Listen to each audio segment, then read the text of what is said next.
நான் stop prime டைமில் அடுத்ததாக அதி முக்கியத்துவம் வாய்ந்த டாப் 25 செய்திகளின் அணிவகுப்பை பார்க்க இருக்கிறோம். குடியாத்தம் அருகே ஊருக்குள் புகுந்த வெள்ளம், தஞ்சை அருகே அழுகிய நெற்பயிர்களை அளித்த பெண் விவசாயி உள்ளிட்ட செய்திகளை டாப் 5 தமிழ்நாடு பகுதியில் பார்க்கலாம். வங்கக்கடலில் உருவாகும் புயல் ஆந்திராவில் கரையை கடக்கும் என இந்திய வானிலை ஆய்வு மையம் கணித்துள்ளது. தென்கிழக்கு வங்கக்கடலில் நிலவிய காற்றழுத்த தாழ்வு பகுதி நேற்று காற்றழுத்த தாழ்வு மண்டலமாக வலுப்பெற்றது. மணிக்கு 10 கிலோமீட்டர் வேகத்தில் நகரும் இந்த தாழ்வு மண்டலம் இன்று ஆழ்ந்த காற்றழுத்த தாழ்வு மண்டலமாக வலுவடையும் எனவும் இந்திய வானிலை ஆய்வு மையம் தெரிவித்துள்ளது. இது நாளை புயலாக உருவாகும் எனவும் இதற்கு தாய்லாந்து பரிந்துரைத்துள்ள முந்தா என்று பெயரிடப்படும் எனவும் தெரிவிக்கப்பட்டுள்ளது. இந்த புயல் நாளை மறுநாள் மாலை அல்லது இரவில் ஆந்திர மாநிலம் மசூலிப்பட்டினம் மற்றும் கலிங்கப்பட்டினம் இடையே காக்கிநாடாவுக்கு அருகே கரையை கடக்கும் எனவும் அப்போது மணிக்கு 110 கிலோமீட்டர் வேகம் வரை சூறைக்காற்று வீசக்கூடும் எனவும் கணித்துள்ளது. ஆந்திராவை நோக்கி நகரும் முந்தா புயலால் தமிழ்நாட்டில் மழை பெய்தாலும் பெரிய அளவில் பாதிப்பு இருக்காது என தனியார் ஆய்வாளர் ஸ்ரீகாந்த் தெரிவித்துள்ளார்.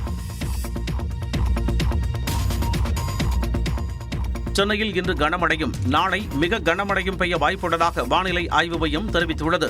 வங்கக்கடலில் நிலவும் காற்றழுத்த தாழ்வு மண்டலம் காரணமாக தமிழ்நாட்டில் இன்று 6 மாவட்டங்களில் கனமழை பெய்யக்கூடும் என கணித்துள்ளது. சென்னை, செங்கல்பட்டு, திருவள்ளூர், காஞ்சிபுரம் ஆகிய மாவட்டங்களிலும், ராணிப்பேட்டை, விழுப்புரம் மாவட்டங்களிலும், புதுச்சேரியிலும் இன்று கனமழைக்கு வாய்ப்புள்ளதாக தெரிவித்துள்ளது. மேலும் சென்னை, திருவள்ளூர் மற்றும் ராணிப்பேட்டை ஆகிய மாவட்டங்களில் நாளை மிக கனமழை பெய்ய வாய்ப்புள்ளதாகவும், செங்கல்பட்டு, காஞ்சிபுரம், வேலூர் மற்றும் விழுப்புரம் மாவட்டங்களிலும், புதுச்சேரியிலும் நாளை கனமழை பெய்யக்கூடும் எனவும் குறிப்பிட்டுள்ளது. மத்திய மேற்கு மற்றும் வடமேற்கு வங்கக்கடல் பகுதிகளில் மணிக்கு 100 கிலோமீட்டர் வேகத்தில் சூறைக்காற்று வீசக்கூடும் என்பதால் தென்மேற்கு, தென்கிழக்கு மற்றும் மத்திய வங்கக்கடல் பகுதிகளில் மணிக்கு 80 கிலோமீட்டர் வேகம் வரை சூறைக்காற்று வீசக்கூடும் என்பதாலும் மீனவர்கள் அந்த பகுதிகளுக்கு செல்ல வேண்டாம் என அறிவுறுத்தியுள்ளது.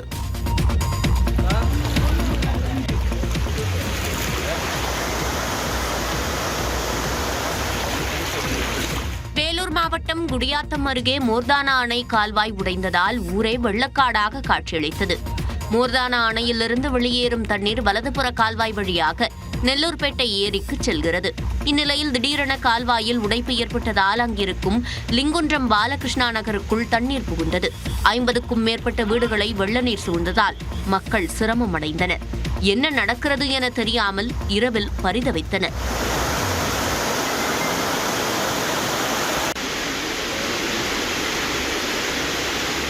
நிகழ்விடத்திற்கு விரைந்த தீயணைப்பு மற்றும் காவல்துறையினர் வெள்ளத்தால் பாதிக்கப்பட்டவர்களை இரவோடு இரவாக மீட்டனர்.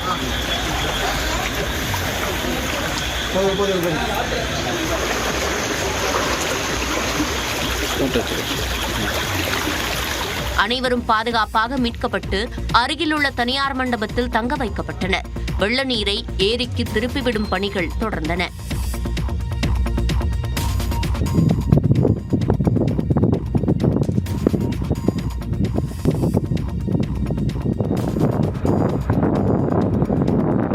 அறுவடைக்கு தயாராக இருந்த நெற்பயிர்கள் மழைநீரில் மூழ்கி முடைக்க தொடங்கியதால் பெண் விவசாயி அவற்றை டிராக்டர் மூலம் அடிக்கும் பணியில் ஈடுபட்டுள்ளார். தஞ்சாவூர் மாவட்டத்தில் தற்பொழுது குறுவை அறுவடை பணிகள் முழுவீச்சில் நடைபெற்று வருகின்றன. இந்நிலையில் கடந்த சில நாட்களாக பெய்த கனமழையால் அறுவடைக்கு தயாராக இருந்த நெற்பயிர்கள் நீரில் மூழ்கியுள்ளன. இதனால் பயிர்கள் அழுகியதாலும் முளைக்க தொடங்கியதாலும் விவசாயிகள் கடுமையாக பாதிக்கப்பட்டுள்ளனர். அந்த வகையில் திருப்பருந்துருத்தி கிராமத்தைச் சேர்ந்த விஜய் என்ற பெண் விவசாயி சுமார் 4 ஏக்கர் விடை நிலத்தை குத்தகைக்கு எடுத்து குறுவை சாகுபடி செய்திருந்தார். இந்த பயிர்கள் மழைநீரில் மூழ்கி முளைக்க தொடங்கியதால் டிராக்டர் மூலம் அடிக்கும் நிலைக்கு தள்ளப்பட்டுள்ளதாக விஜய் வேதனை தெரிவித்துள்ளார்.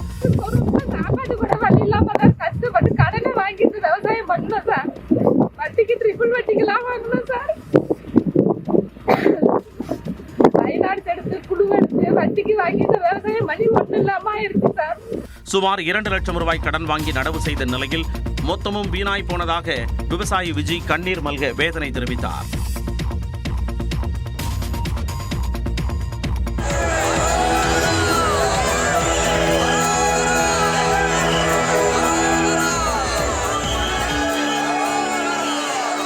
திருச்செந்தூர் முருகன் கோயில் கந்தசஷ்டி விழாவின் 4ஆம் நாளான நேற்று இரவு ஜெயந்திநாதர் வள்ளி தெய்வானையுடன் தங்கத்தேரில் வீதி உலா வந்து அருள் பாலித்தார். முருகப்பெருமானின் அறுபடை வீடுகளில் 2ஆம் படை வீடான திருச்செந்தூரில் கடந்த 22ஆம் தேதி கந்தசஷ்டி விழா தொடங்கியது. ஏராளமான பக்தர்கள் கோயில் வளாகத்திலேயே தங்கி விரதமிருந்து முருகனை தரிசிக்கின்றனர். இந்நிலையில் 4ஆம் நாளான நேற்று இரவு ஜெயந்திநாதர் யாகசாலை மண்டபத்தில் எழுந்தருளினார். யானை ஊர்வலத்தோடு தாயார்கள் வள்ளி தெய்வானையுடன் தங்கத்தேரில் வீதி உலா வந்ததை ஆயிரக்கணக்கான பக்தர்கள் அரோகரா கோஷத்துடன் வழிபட்டனர்.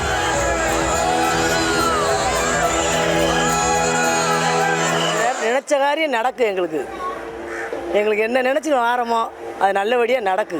நான் வந்திருக்கிறேன், முருகரை நம்பி வந்திருக்கிறேன். நிச்சயமாக எனக்கு கைகூடும்னு நம்பிக்கை இருக்குது. கந்தசஷ்டி விழாவையொட்டி கோயில் வளாகத்தில் ஆயிரக்கணக்கானோர் தங்கி விரதம் இருந்து வருகின்றனர். தமிழ்நாட்டின் அரசியல் களத்தை பரபரப்பாக்கிய செய்திகளை டாப் 5 அரசியல் செய்திகள் பகுதியில் பார்க்கலாம். பாமக செயல் தலைவராக தனது மூத்த மகள் காந்திமதியை நியமித்து அக்கட்சியின் நிறுவனர் ராமதாஸ் அறிவித்துள்ளார். பாமக நிறுவனர் ராமதாஸுக்கும் அவரது மகன் அன்புமணிக்கும் இடையே கடந்த சில மாதங்களாக கருத்து மோதல் நிலவி வருகிறது. இந்த நிலையில் ராமதாஸ் தலைமையில் கடந்த ஆகஸ்டில் நடைபெற்ற பாமக ஒழுங்கு நடவடிக்கை குழு கூட்டத்தில் கட்சியின் விதிகளுக்கு புறம்பாக நடந்ததாக அன்புமணி மீது 16 குற்றச்சாட்டுகள் சுமத்தப்பட்டு அது குறித்து விளக்கம் அளிக்க வேண்டும் என நோட்டீஸ் அனுப்பப்பட்டது. ஆனால் அன்புமணி பதிலளிக்காததால் அவரை கட்சியிலிருந்து நீக்குவதாக ராமதாஸ் அறிவித்தார். அவரை செயல் தலைவர் பதவியிலிருந்து நீக்குவதாகவும் தெரிவித்தார். இந்நிலையில் தர்மபுரியில் நடைபெற்ற கூட்டத்தில் பேசிய ராமதாஸ் கட்சியின் புதிய செயல் தலைவராக தனது மூத்த மகள் காந்திமதியை நியமிப்பதாக அறிவித்தார். செயல் தலைவராக என்னை ஆளும் கவனித்துக் கொள்ள என்னுடைய பெரிய மகள் ஸ்ரீகாந்தியை நியமித்திருக்கிறேன்.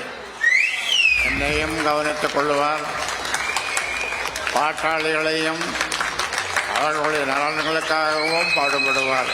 காந்திமதி கட்சி வளர்க்க பாடுபடுவார் என்றும் ராமதாஸ் நம்பிக்கை தெரிவித்தார். சிறப்பு தீவிர வாக்காளர் பட்டியல் திருத்தம் என்பது தமிழ்நாடு சட்டப்பேரவைத் தேர்தலை சீர்குலைக்கும் முயற்சி என்று விசிக தலைவர் திருமாவளவன் விமர்சித்துள்ளார். இது தொடர்பாக அவர் வெளியிட்டுள்ள அறிக்கையில், ஏற்கனவே பீகார் மாநிலத்தில் மேற்கொள்ளப்பட்ட வாக்காளர் பட்டியல் திருத்தத்தில் ஏகப்பட்ட குளறுபடிகள் செய்யப்பட்டுள்ளன என்று தெரிவித்துள்ளார். இந்த நடவடிக்கையை நிறுத்த வேண்டும் என்று விசிக உள்ளிட்ட பல்வேறு தரப்பில் வழக்குகள் தொடுக்கப்பட்டுள்ளன என்றும், இந்த வழக்குகளின் விசாரணை நடைபெற்று வரும் நிலையில் பீகாரில் தேர்தல் தேதியை தன்னிச்சையாக தேர்தல் ஆணையம் அறிவித்துவிட்டது என்றும் குறிப்பிட்டுள்ளார். இந்த சூழலில் தமிழ்நாட்டிலும் சிறப்பு தீவிர வாக்காளர் பட்டியல் திருத்தத்தை மேற்கொள்ளப் போகிறோம் என்று தேர்தல் ஆணையம் கூறியிருப்பது தமிழ்நாடு சட்டப்பேரவை தேர்தல் முறையாக நடக்குமா என்கிற கேள்வியை எழுப்பியுள்ளது என்றும் அவர் தெரிவித்துள்ளார். இந்த சூழலில் தமிழ்நாடு முதலமைச்சர் அவர்கள் உடனடியாக அனைத்து கட்சி கூட்டத்தை கூட்டி இதற்கு கடும் எதிர்ப்பை பதிவு செய்ய வேண்டும். திமுக, அதிமுக உள்ளிட்ட எல்லா கட்சிகளும் இதில் ஓரணியில் திரள வேண்டும். அப்போதுதான் இதை தடுத்து நிறுத்த முடியும். இது தொடர்பான வழக்குகள் முடியும் வரை தமிழ்நாட்டில் இந்த நடவடிக்கைகளை நிறுத்தி வைக்குமாறு இந்திய தேர்தல் ஆணையத்தையும் அவர் வலியுறுத்தியிருக்கிறார். மெடிசன் இருக்கு பாருங்க, எக்ஸ்பைரி டேட்டுக்கு முன்னாடி அந்த மெடிசன் சாப்பிட்டா நமக்கு குணமாகும். எக்ஸ்பைரி டேட்டுக்கு அப்புறம் அந்த மருந்து சாப்பிட்டோம்னா அது விஷமாகும். அது மருந்தா விஷமான்றது பார்த்துக்கோங்க. எக்ஸ்பைரி டேட் பாலிட்டிஷியனை பற்றி விவாதிக்க அவசியம் இல்லை. டிடிவி தினகரன் தொடர்பான கேள்விக்கு அதிமுக முன்னாள் அமைச்சர் ஆர்பி உதயகுமார் இவ்வாறு பதிலளித்தார். வைகை அணையிலிருந்து வெளியேறும் உபரி நீரை 58ஆம் கால்வாயில் திறக்க கோரி மதுரை மாவட்ட ஆட்சியர் பிரவீன்குமாரிடம் ஆர்பி உதயகுமார் மனு அளித்தார். பின்னர் அவர் செய்தியாளர்களை சந்தித்தார். அப்போது தவேகவை அதிமுக கூட்டணிக்கு அழைப்பதாக அமமுக பொதுச் செயலாளர் டிடிவி தினகரன் கூறியது குறித்து கேள்வி எழுப்பப்பட்டது. அதற்கு டிடிவி தினகரன் குறித்து பேச வேண்டிய அவசியம் இல்லை என்றார். அதாவது என்ன சொல்றேன்னா, மாண்புமிகு எதிர்க்கட்சி தலைவர் வருங்கால முதலமைச்சர் தெளிவாக சொன்னார், அவரை பேசவே தேவையில்லை, அவரை பற்றி பேச தேவையில்லை. எவரை பற்றி? இந்த கருத்து சொன்னவரை பற்றி. ஏன்னா அவருக்கு மீடியா வெளிச்சம் இல்லைன்னா அவரை தமிழ்நாட்டு மக்கள் மறந்துடுவாங்க. ஏதாவது மக்கள் பணியை பற்றி பேச சொல்லுங்க, மக்களுக்கான திட்டங்களை பற்றி பேச சொல்லுங்க. மேலும் டிடிவி தினகரனின் பேச்சால் மக்களுக்கு எந்த ஒரு நல்லதும் நடைபெறாது என்றும் அவர் கூறினார். சம்பரம்பாக்கம் ஏரி திறப்பு விவகாரத்தில் அமைச்சர் துரைமுருகன் பேசியது வருத்தம் அளிப்பதாக காங்கிரஸ் மாநில தலைவர் செல்வ பெருந்தகை தெரிவித்திருக்கும் நிலையில் ஏரி திறக்கப்பட்டது தனக்கே தெரியாது என்று அமைச்சர் தாமோ அன்பரசன் கூறியிருக்கிறார். மக்கள் பிரதிநிதிகளிடம் ஒரு வார்த்தை சொன்னால மரபுன்னா காலகாலமா எப்பவுமே நானும் ஒரு 3 வருஷம் திறந்து விட்டுருக்கேன். போன வருஷமா சொல்லாம திறந்துட்டீங்க. எல்லாம் தப்பு இல்லை, இது சொல்லணும்ல. இது நீங்களே மக்கள் பிரதிநிதி ஆயிட்டா பிறகு கவர்மெண்ட். செல்வ பெருந்தகை போன்ற ஒரு அரசியல் கட்சி தலைவர் இப்படி சொன்னதுக்காக நான் வருத்தப்படுறேன். மறுபடியும் பருவ துவக்கப்படாத அரசியல் மேட்டூர் டேம் திறந்து நிரம்பி இருந்தால்தான் சீஃப் மினிஸ்டர் திறப்பார். இது மாதிரி சின்ன இதெல்லாம் ஆத்து குறுக்கு மேல கட்டியிருந்தா பண்ண மாட்டாங்க. என்னோட வேதனைன்னா என் அருமைக்குரிய அண்ணன் நீர்வளத்துறை அமைச்சர் எப்படி அவருக்கு வேதனை, நான் வேதனைப்பட்டு இருக்கேன், என் தொகுதி சாதனை வேதனைப்பட்டு இருக்காங்க, அங்க இருக்கிற உள்ளாட்சி அமைப்பு பிரதிநிதிகள் வேதனையில் இருக்காங்க. இவர் ஏன் வேதனைப்படுறாரு? வேதனை பெறவங்க நாங்க தானே, வருத்தப்படுறவங்க நாங்க தானே. நாங்க என்ன கேட்டுட்டோம்? எங்களை முதன்மை விருந்தாளியா உட்கார வைங்க கேட்டோம். நாங்க ஒரு தகவல் சொன்னா அந்த கிராமத்துல எங்கெங்கெல்லாம் அந்த தண்ணி போதோ அந்த கிராமத்துக்கு போன் பண்ணி ஊராட்சி மன்ற தலைவர்கிட்ட சொல்லுவோம். எங்க தொகுதி தான் அவர் செல்வ பெருந்தகை. இது அன்றைக்கே சொன்னார், என்கிட்ட ஃபோன் பண்ணி சொன்னார். என்றைக்கு இந்த தண்ணி திறந்து விட்ட மறுநாள் காலையில் 12 மணிக்கு ஃபோன் பண்ணார். எனக்கு தகவல் தெரியலப்பா. அதுக்கு முன்னே தலைவர் ஒரு ரிவ்யூ மீட்டிங் போனாங்க. இப்போ எந்தெந்த ஏரியில் எவ்வளோ தண்ணி இருக்குதுன்னு போது அது பார்த்து நிலைமைக்கு ஏற்ற மாதிரி திறந்து விட்டு தலைவர் தான் சொல்லியிருக்கிறார். அதை நம்பி தான் நம்ம அதிகாரி திறந்துட்டாங்க. தஞ்சாவூர் மாவட்டத்தில் நெல் கொள்முதல் நிலையத்தில் ஆய்வு செய்த நைனா நாகேந்திரன் பாதிக்கப்பட்ட விவசாயிகளுக்கு உடனடியாக நிவாரணம் வழங்க வேண்டும் என தமிழக அரசை வலியுறுத்தினார். தஞ்சாவூர் மாவட்டம் ஆலக்குடி நேரடி நெல் கொள்முதல் நிலையத்தில் சுமார் 50,000 மூட்டைகள் தேக்கமடைந்துள்ளன. இதனை நேரில் பார்வையிட்ட பாஜக மாநில தலைவர் நைனா நாகேந்திரன் விவசாயிகளிடம் குறைகளை கேட்டறிந்தார். பின்னர் செய்தியாளர்களிடம் பேசிய அவர் நெல் கொள்முதல் முன்னேற்பாடுகளை தமிழக அரசு முறையாக செய்யவில்லை என குற்றம் சாட்டினார். தமிழ்நாடு அரசினுடைய கவனக்குறைவு, அவங்களுடைய ஆட்சி திறமையின்மையின் காரணமாகத்தான் இன்னைக்கு இவ்வளவு விவசாயிகள் பாதிக்கப்படுகிறாங்க. ஆனால் இன்றைக்கி பார்த்தீங்கன்னா இவ்வளோ மோசமான நிலைமை காரணம் தமிழ்நாடு முதலமைச்சர். ஏன்னா ஏற்கனவே சொன்ன மாதிரி ஜூன் மாதமே அவங்களுக்கு தகவல் தெரிந்திருந்தும் அவங்க கொள்முதல் பண்ணாதனால தான் இன்னைக்கு இவ்வளோ தூரம் நமக்கு ஒரு மோசமான சூழ்நிலைக்கு போயிருக்கு. ஆனால் இந்த விவசாயிகளுக்கு உடனடியாக நிவாரணம் வழங்க வேண்டும். ஒவ்வொரு நெல் கொள்முதல் நிலையங்களிலும் ஏராளமான நெல் மூட்டைகள் தேக்கமடைந்திருப்பதாக நைனா நாகேந்திரன் தெரிவித்தார். ஆந்திரா பேருந்து தீ விபத்தின் அதிர்ச்சி பின்னணி, அதானி குழும முதலீடுகள் குறித்த LICயின் விளக்கம் உள்ளிட்ட செய்திகளை டாப் 5 இந்தியாவில் பார்க்கலாம். ஆந்திரா கர்னூல் ஆமணி பேருந்து கோர விபத்திற்கு 234 ஸ்மார்ட் போன் வெடித்ததே முக்கிய காரணம் என தடயவியல் நிபுணர்கள் கண்டறிந்துள்ளனர். ஹைதராபாத்தில் இருந்து பெங்களூர் நோக்கி சென்ற ஆமணி பேருந்து கர்னூல் அருகே இருசக்கர வாகனம் மோதி தீப்பற்றி எரிந்தது. இந்த சம்பவம் நாடு முழுவதும் பெரும் அதிர்ச்சியை ஏற்படுத்திய நிலையில் தடயவியல் நிபுணர்கள் விபத்திற்கான காரணம் குறித்து ஆய்வு செய்து வருகின்றனர். இந்த சூழலில் விபத்திற்குடான ஆமணி பேருந்தில் 234 ஸ்மார்ட் போன்கள் இருந்தது தெரியவந்துள்ளது. சுமார் 46 லட்சம் ரூபாய் மதிப்பிலான இந்த செல்போன்களை ஹைதராபாத்தைச் சேர்ந்த தொழிலதிபர் பெங்களூருவுக்கு பார்சலாக அனுப்பியிருந்ததாக கூறப்படுகிறது. பேருந்து தீப்பற்றிய போது இந்த செல்போன்களில் இருந்த பேட்டரிகள் ஒரே நேரத்தில் வெடித்து பெரும் விபத்திற்கு வழிவகுத்திருக்கக்கூடும் என கூறப்படுகிறது. அதேபோல பேருந்தில் இருந்த ஏசியின் பேட்டரியும் வெடித்திருக்கலாம் என தெரிவிக்கப்பட்டுள்ளது. இதனிடையே பேருந்து விபத்திற்குள்ளான போது செல்போன்கள் வெடித்த சத்தம் கேட்டதாக விபத்தை நேரில் பார்த்தவர்கள் தெரிவித்துள்ளனர்.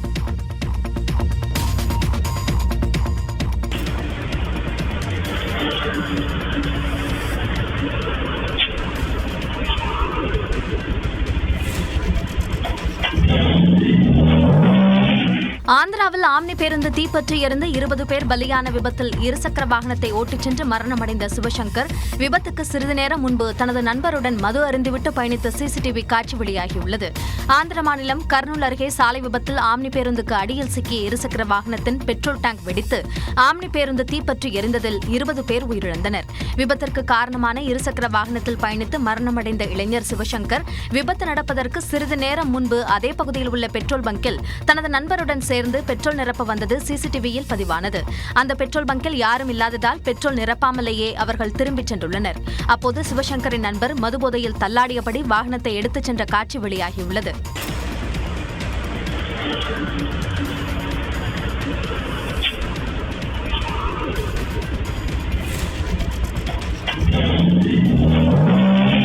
அதன்பின் என்ன நடந்தது என்று தெரியாத நிலையில் சிவசங்கர் மட்டும் அங்கிருந்து இருசக்கர வாகனத்தில் சென்று இடையில் விபத்தில் சிக்கி பலியாகியுள்ளார். சிவசங்கரின் நண்பர் யார், அவர் எங்கே சென்றார் என்பது குறித்து காவல்துறையினர் விசாரித்து வருகின்றனர்.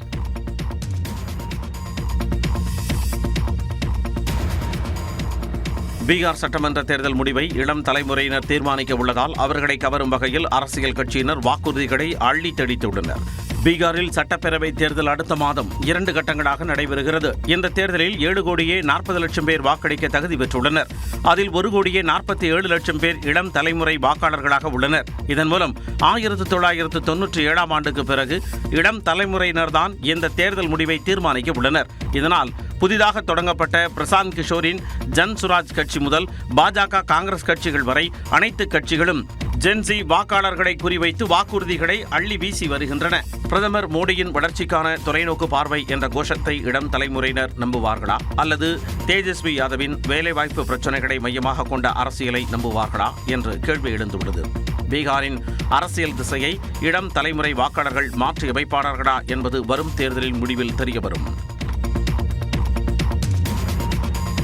அதானி குழுமத்தில் LIC முதலீடு செய்ததில் வெளிப்புற அழுத்தம் இருந்ததாக அமெரிக்க நாளேடு செய்தியை வெளியிட்டிருந்த நிலையில் அதற்கு LIC மறுப்பு தெரிவித்துள்ளது. அமெரிக்காவில் ஒப்பந்தம் பெறுவதற்காக அதிகாரிகளுக்கு கௌதம் அதானி $250 மில்லியன் லஞ்சம் கொடுத்ததாக புகார் எழுந்தது. அதன் பிறகு அதானி குழுமத்தில் LIC நிறுவனம் எவ்வளவு பணத்தை முதலீடு செய்துள்ளது என்பதை ஆவணங்களோடு தி வாஷிங்டன் போஸ்ட் அமெரிக்க நாளேடு செய்தியை வெளியிட்டிருந்தது. அதானி குழுமத்தில் LIC முதலீடு செய்ததில் வெளிப்புற அழுத்தம் இருந்ததாகவும் வாஷிங்டன் போஸ்ட் குற்றம் சாட்டியிருந்தது. இதைத் தொடர்ந்து LIC பாலிசிதாரர்களின் பணத்தை தவறாக பயன்படுத்தியது குறித்து நாடாளுமன்ற பொது கணக்கு குழு விசாரணை நடத்த வேண்டும் என காங்கிரஸ் வலியுறுத்தி வருகிறது. தங்களின் முதலீட்டு முடிவுகள் குறித்து வெளியான குற்றச்சாட்டுகள் அடிப்படை ஆதாரமற்றவை என ஆயுள் காப்பீட்டு நிறுவனமான LIC விளக்கம் அளித்துள்ளது. இது தொடர்பான அறிக்கையில் விரிவாகவும் கவனமாகவும் ஆலோசித்த பிறகு கொள்கை அடிப்படையில் சுதந்திரமாக முடிவெடுத்து வருவதாகவும் முதலீடு செய்வதில் யாருடைய தலையீடுகளும் இல்லை என்றும் தெரிவிக்கப்பட்டுள்ளது. மத்திய பிரதேச மாநிலம் இந்தூரில் சாலையில் நடந்து சென்ற ஆஸ்திரேலிய கிரிக்கெட் வீராங்கனைகளிடம் இளைஞர் ஒருவர் பாலியல் சீண்டலில் ஈடுபட்டது அதிர்ச்சியை ஏற்படுத்தியுள்ளது. மகளிர் உலகக்கோப்பை கிரிக்கெட் போட்டி இந்தியாவில் பல்வேறு நகரங்களில் நடைபெற்று வருகிறது. கடந்த புதன்கிழமை மத்திய பிரதேச மாநிலம் இந்தூரில் நடைபெற்ற இங்கிலாந்திற்கு எதிரான போட்டியில் பங்கேற்ற பின் ஆஸ்திரேலிய அணி வீராங்கனைகள் அங்குள்ள நட்சத்திர ஹோட்டலில் தங்கியிருந்தனர். மறுநாள் காலை ஆஸ்திரேலிய வீராங்கனைகள் இருவர் தாங்கள் தங்கியிருந்த ஹோட்டலில் இருந்து அருகில் உள்ள தேநீர் கடைக்கு நடந்து சென்றனர். அப்போது இருசக்கர வாகனத்தில் பின்தொடர்ந்து வந்த இளைஞர் ஒருவர் வீராங்கனைகளிடம் பாலியல் சீண்டலில் ஈடுபட்டதாக தெரிகிறது. இதுபற்றி வீராங்கனைகள் அளித்த புகாரின் பேரில் காவல்துறையினர் விசாரணை நடத்தினர். இருசக்கர வாகனத்தின் நம்பர் பிளேட்டை வைத்து அகில்கான் என்பவரை கைது செய்து சிறையில் அடைத்தனர். ஆஸ்திரேலிய கிரிக்கெட் வீராங்கனைகளிடம் இளைஞர் அத்துமீறலில் ஈடுபட்ட சம்பவம் அவப்பெயரை ஏற்படுத்திவிட்டதாக இந்திய கிரிக்கெட் வாரிய தலைவர் தேவஜித் சைக்கியா கவலை தெரிவித்துள்ளார். உக்ரைன் ரஷ்யா இடையே போர் நிறுத்தம் தொடர்பான ஒப்பந்தத்தை எட்ட முடியும் என்று உறுதியாக தெரிந்தால் மட்டுமே புத்துணர்வுடனான சந்திப்பை மேற்கொள்வேன் என்று அமெரிக்க அதிபர் ட்ரம்ப் தெரிவித்துள்ளார். மலேசியாவில் நடைபெறும் ஆசியான் மாநாட்டிற்காக ட்ரம்ப் பயணம் மேற்கொண்ட நிலையில் அவரது விமானம் எரிபொருள் நிரப்புவதற்காக கத்தாரில் நிறுத்தப்பட்டது. அப்போது ட்ரம்பை கத்தார் அரசர் மற்றும் பிரதமர் ஆகியோர் சந்தித்தனர். கத்தார் அரசரை உலகின் சிறந்த ஆட்சியாளர்களில் ஒருவர் என ட்ரம்ப் பாராட்டினார். காசா இஸ்ரேல் இடையே சமாதான முயற்சிக்கு மத்தியஸ்தம் செய்த கத்தாருக்கு நன்றி தெரிவிப்பதாகவும் கூறினார்.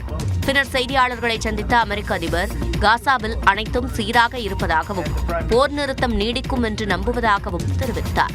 ரஷ்ய அதிபர் புட்டினுடனான எதிர்கால சந்திப்பு குறித்து பேசிய ட்ரம்ப் தாங்கள் ஒரு ஒப்பந்தத்தை உறுதி செய்வோம் என்று தனக்கு தெரிந்தால் மட்டும் அவரை சந்திப்பேன் என்றும் தனது நேரத்தை வீணடிக்கப் போவதில்லை எனவும் திட்டவட்டமாக கூறினார்.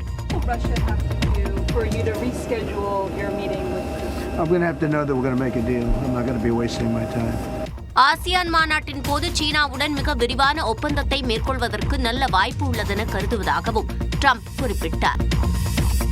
ஏன் இதுபோன்ற படங்களை எடுக்கிறீர்கள் எனும் கேள்வியை தன்னிடம் தவிர்த்து விடுங்கள் என்றும் இது தன்னை மிகவும் பாதிக்கிறது எனவும் இயக்குனர் மாரி செல்வராஜ் கூறினார். ஏன் இந்த மாதிரி படம் எடுக்கிறீங்க கேள்வியை இனிமேல் என்னை தவிர்த்துங்க. அது என்னை ரொம்ப பாதிக்குது. மறுபடியும் சொல்கிறேன், எமோஷனலாக சொல்கிறேன். என்னை மட்டும் பாதிக்கல, என்னோட வேலையை பாதிக்குது, என்னோட நரேட்டிவை பாதிக்குது, என்னோட சிந்தனையை பாதிக்குது. நான் உங்களை நேசிக்கிறேன், உங்களை அன்பு செலுத்துகிறேன். நான் உங்களை திருப்பி அதே மாதிரி கேள்வி கேட்க முடியும். அந்த கேள்வியை கேட்கக்கூடாது, உங்களுக்கு எனக்கு முகம் வந்துக்கூடாதுன்னு நினைக்கிறேன். எக்காரணத்தை கொண்டும் என்னோட கலையவோ என்னோட ஆர்ட் ஃபார்மையோ என்னோட அரசியலையோ யாராவது பிடுங்க ட்ரை பண்ணாங்கன்னா நான் மூர்க்கமாக ஃபைட் பண்ணுவேன். அந்த மூர்க்கத்தை நிச்சயமாக சொல்கிறேன், என்னோட ஆர்டிஸ்டுக்கே தெரியும், என்னோட வேலை பார்த்தவங்களுக்கு தெரியும். அந்த மூர்க்கம் நானே எதிர்பார்க்காத மூர்க்கம் அது. சென்னையில் நடைபெற்ற பைசன் பட வெற்றி விழாவில் பேசிய இயக்குனர் ப. ரஞ்சித் சமத்துவத்தை உருவாக்க வேண்டும் எனும் மிகப்பெரிய கனவில் தான் திரைப்படங்களை இயக்குவதாக தெரிவித்தார். பைசனுடன் தீபாவளிக்கு ரிலீஸ் ஆன டியூட் திரைப்படம் பற்றியும் ப. ரஞ்சித் குறிப்பிட்டார். படம் ரிலீஸ் ஆகிறதுக்கு முன்னாடி, மாரி படம் ரிலீஸ் ஆகிறதுக்கு முன்னாடி பயங்கரமாக எழுதாங்க, இந்த படம் பார்க்கக்கூடாது, இந்த பையன் யாரும் போகாதீங்க, இது ரொம்ப தப்பான படம், டியூடுக்கு போங்க, டியூடுக்கு போடான்னாங்க. டியூட் டைரக்டர் வச்சு ரொம்ப நல்ல விஷயம் பண்ணார் அவர். நிகழ்ச்சியில் பேசிய துருவ் விக்ரம் 27 ஆண்டுகள் தான் கற்றுக்கொண்டதை விட மாரி செல்வராஜிடம் 1.5 ஆண்டுகள் கற்றுக்கொண்டதே அதிகம் என்றார்.